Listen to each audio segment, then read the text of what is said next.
யாழ் சமையல் அன்பு உள்ளங்களுக்கு இனிய இந்நேர வணக்கம். இன்றைக்கு நாங்கள் வெங்காயத்தாள் வச்சு ஒரு வறுக்க போகிறோம். வாங்கோ பார்ப்போம். வெங்காயத்தாள், செத்தல் மிளகாய், வெங்காயம், தேங்காய்ப்பூ, உப்பு, சின்ன சீரகம், கடுகு, மிளகுத்தூள், மிளகாய்த்தூள், எண்ணெய். வாங்கோ இப்படி செய்கிறேன்னு பார்ப்போம்.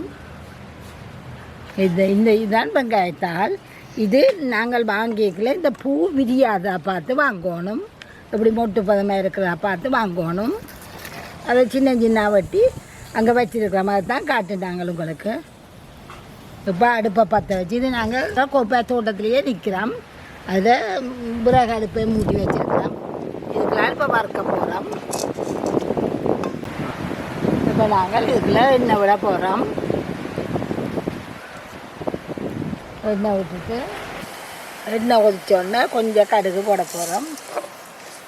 வெங்காயம் போட போகிறோம்.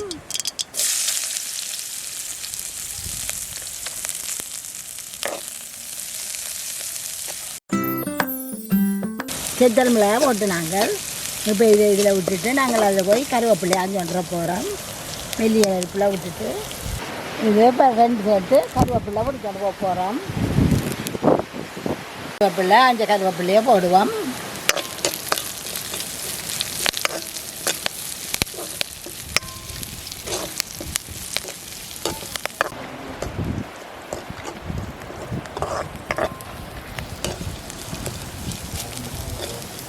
இது இப்போ கொஞ்சம் சீரகம் போடுவோம். சின்ன சீரகம் இது.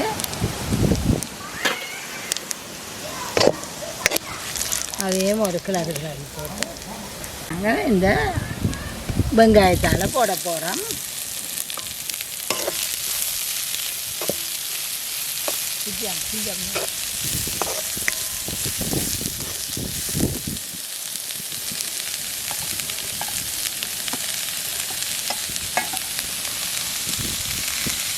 இது சீசன் ஒவ்வொரு எல்லா நாளும் இதழ் வராது.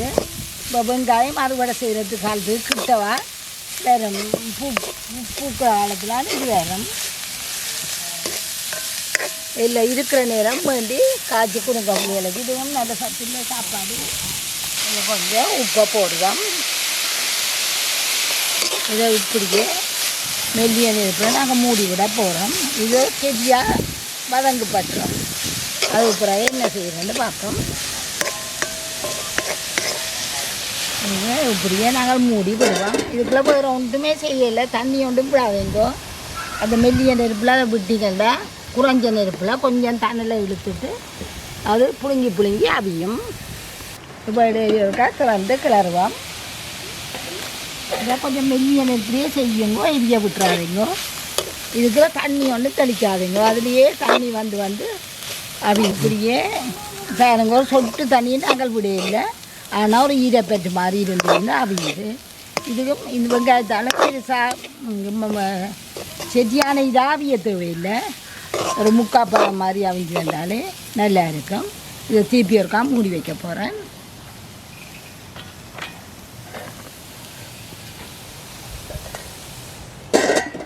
இப்போ வாங்கோ திறப்போம். இப்போ நாங்கள் மெல்லிய நெருப்பில் செய்வதில்லை. இந்த பச்சை நிறம் கூடி மாறையில் பாருங்கோ.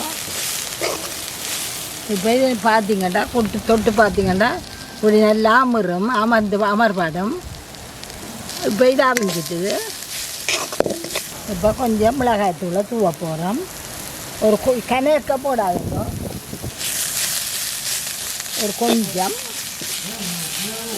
நீங்கள் சின்ன பிள்ளைகளுக்கு செய்கிறோன்னா தனியாக மிளகாய்த்தூள் போடாமையே இது நாங்கள் நல்லா இருக்கும். இப்போ தேங்காய் பூ போட்டு நாங்கள் அப்படியே 2 நிமிஷம் மறுபடி கண்ணீரம் வச்சுருக்காங்க. தேங்காய் பூ போட்டுட்டு கண்ணீரம் வச்சுருக்காங்க. சாடியாத பூவில் சூடு விடுறது தான். இதுக்குள்ள இப்போ நாங்கள் இறக்க போகிறோம். அதுக்கு முதல்ல ஒரு கொஞ்சம் மிளகு தூள் தூவ போகிறோம்.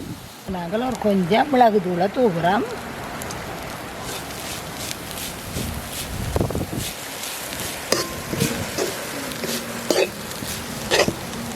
இப்படியே கொஞ்சம் நேரம் அமர்த்தி மூடி வையுங்க ஒரு 2 நிமிஷம் ஒரு செகண்டுக்கு மூடி வச்சுட்டு இறக்குவோம். இப்போ வாங்கோ, இப்போ நாங்கள் ஒரு கிளறி போட்டு இதை அப்படியே இறக்குவோம். இதை அப்படியே செய்து பாருங்க. நீங்களும் சோத்துக்கு தான் இது காய்ச்சிறது. மரக்கறி சாப்பாட்டுக்கு நல்லா இருக்கும். இதை செய்து பார்த்து எப்படி இருக்குன்னு நீங்களும் சொல்லுங்கவன்.